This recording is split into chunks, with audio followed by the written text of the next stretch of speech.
June 25, 2026. Today's reading from Discovery, Choosing Right. Opening Prayer. Lord of heaven and earth, there is nothing of mine that is not yours. I ask that everything I do is what you call me to and pleases you. Read 2 Samuel chapters 2 through 3. David anointed king over Judah. In the course of time, David inquired of the Lord, "Shall I go up to one of the towns of Judah?" he asked. The Lord said, "Go up." David asked, "Where shall I go?" "To Hebron," the Lord answered.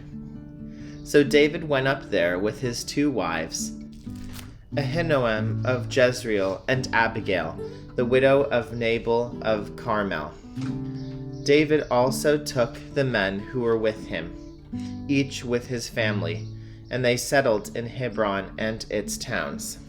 Then the men of Judah came to Hebron, and there they anointed David king over the tribe of Judah. When David was told that it was the men from Jabesh Gilead who had buried Saul, he sent messengers to them to say to them, "The Lord bless you for showing this kindness to Saul, your master, by burying him. May the Lord now show you kindness and faithfulness, and I too will show you the same favor because you have done this. Now then, be strong and brave, for Saul, your master, is dead, and the people of Judah have anointed me king over them." War between the houses of David and Saul. Meanwhile, Abner, son of Ner, the commander of Saul's army, had taken Ish-bosheth, son of Saul, and brought him over to Mahanaim. He made him king over Gilead, Ashuri, and Jezreel, and also over Ephraim, Benjamin, and all Israel. Ish-bosheth, son of Saul, was 40 years old when he became king over Israel, and he reigned 2 years. The tribe of Judah, however, remained loyal to David. The length of time David was king in Hebron over Judah was 7 years and 6 months. Abner, son of Ner, together with the men of Ish-bosheth, son of Saul, left Mahanaim and went to Gibeon. Joab, son of Zeruiah, and David's men went out and met them at the pool of Gibeon. One group sat down on one side of the pool, and one group on the other side. Then Abner said to Joab, "Let's have some of the young men get up and fight hand to hand in front of us." "All right, let them do it," Joab said.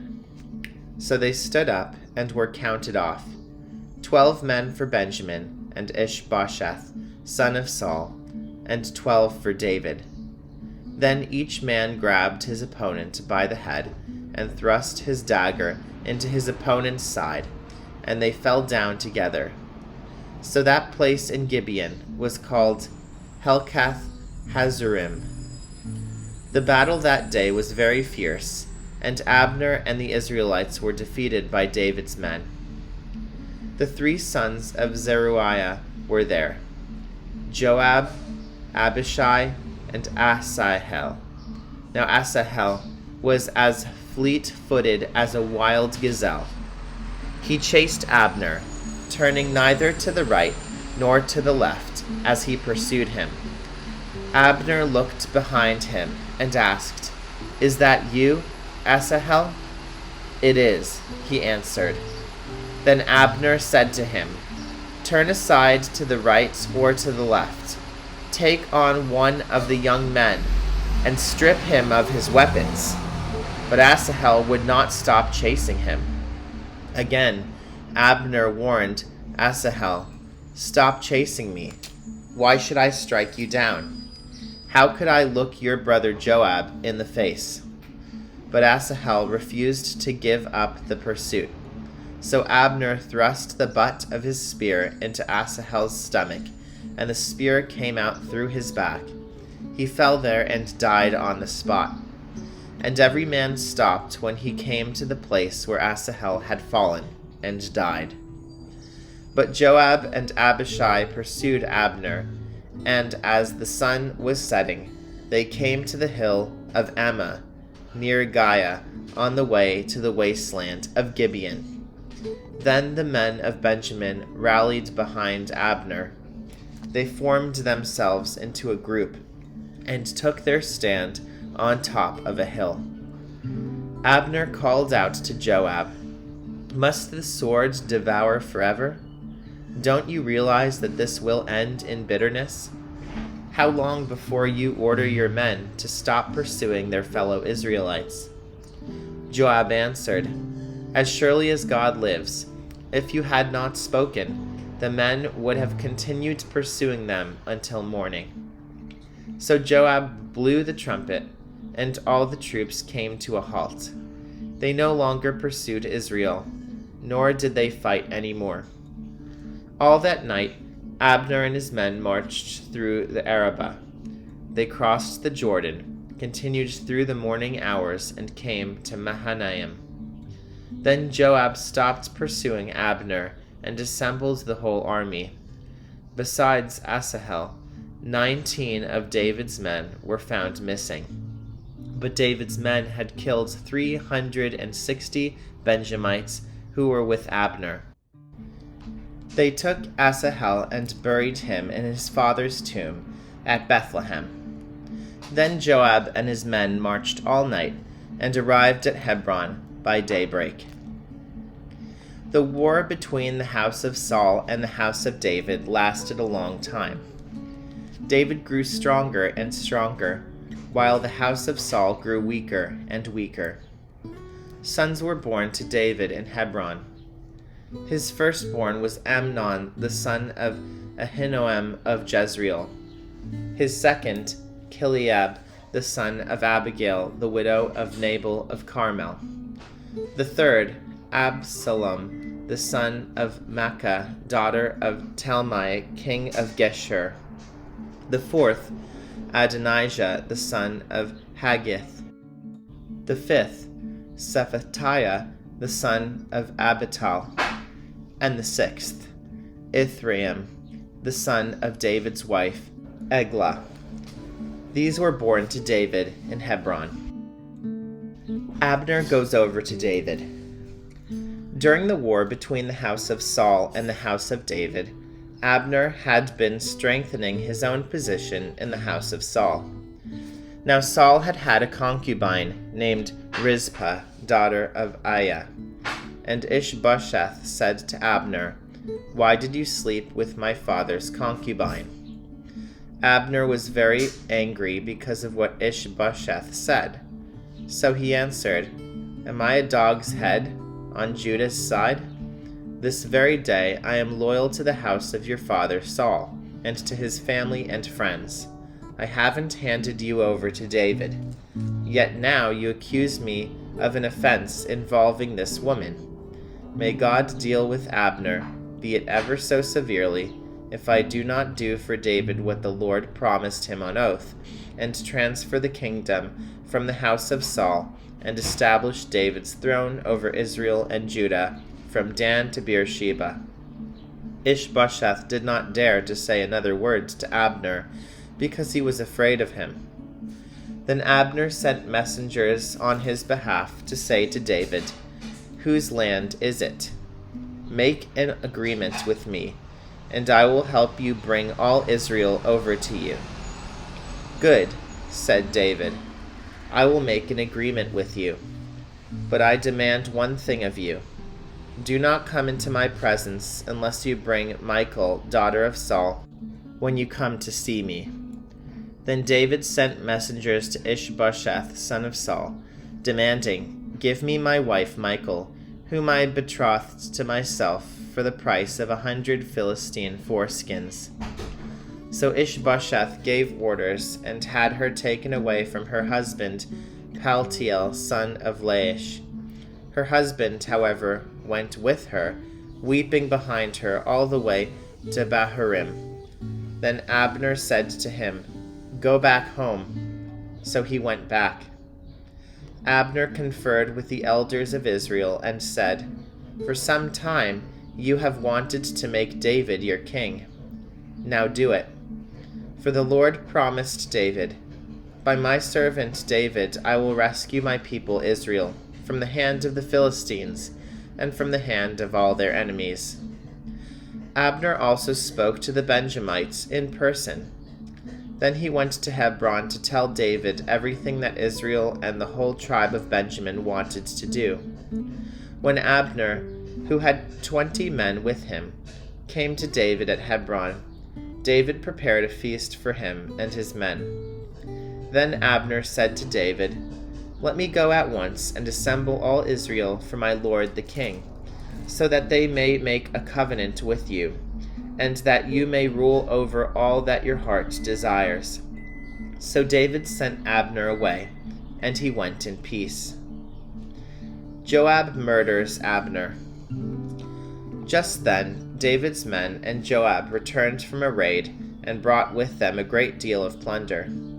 But Abner was no longer with David in Hebron, because David had sent him away, and he had gone in peace.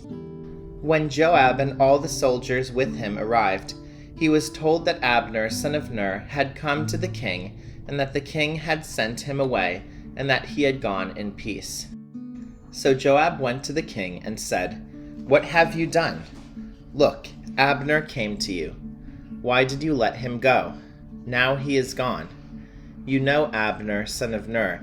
He came to deceive you and observe your moments and find out everything you are doing." Joab then left David and sent messengers after Abner, and they brought him back from the cistern at Sirah.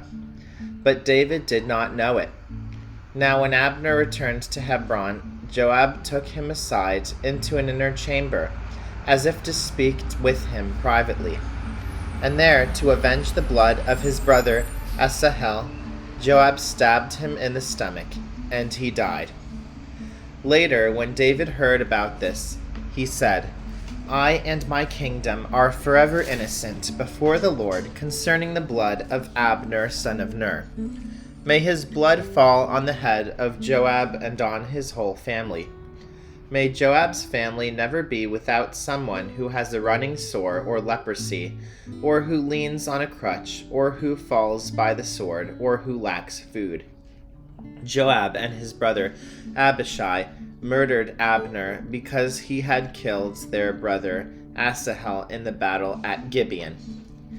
Then David said to Joab and all the people with him, "Tear your clothes and put on sackcloth and walk in mourning in front of Abner." King David himself walked behind the bier. They buried Abner in Hebron, and the king wept aloud at Abner's tomb. All the people wept also. The king sang this lament for Abner. "Should Abner have died as the lawless die? Your hands were not bound, your feet were not fettered. You fell as one falls before the wicked." And all the people wept over him again. Then they all came and urged David to eat something while it was still day. But David took an oath, saying, "May God deal with me, be it ever so severely, if I taste bread or anything else before the sun sets." All the people took note and were pleased. Indeed, everything the king did pleased them. So on that day, all the people there and all Israel knew that the king had no part in the murder of Abner, son of Ner. Then the king said to his men, "Do you not realize that a commander and a great man has fallen in Israel this day? And today, though I am the anointed king, I am weak, and these sons of Zeruiah are too strong for me. May the Lord repay the evildoer according to his evil deeds." Reflect. Think about how you make decisions. Do you pray first? This part of David's story appears very political.